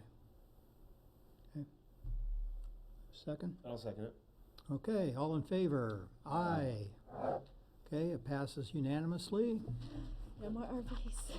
Okay, are there any items for a future agenda? Okay, we have a motion to adjourn. So moved. Second. Okay, Councilmember Goss second. All in favor? Aye. Thank you, everybody. All Good right. meeting. Good job.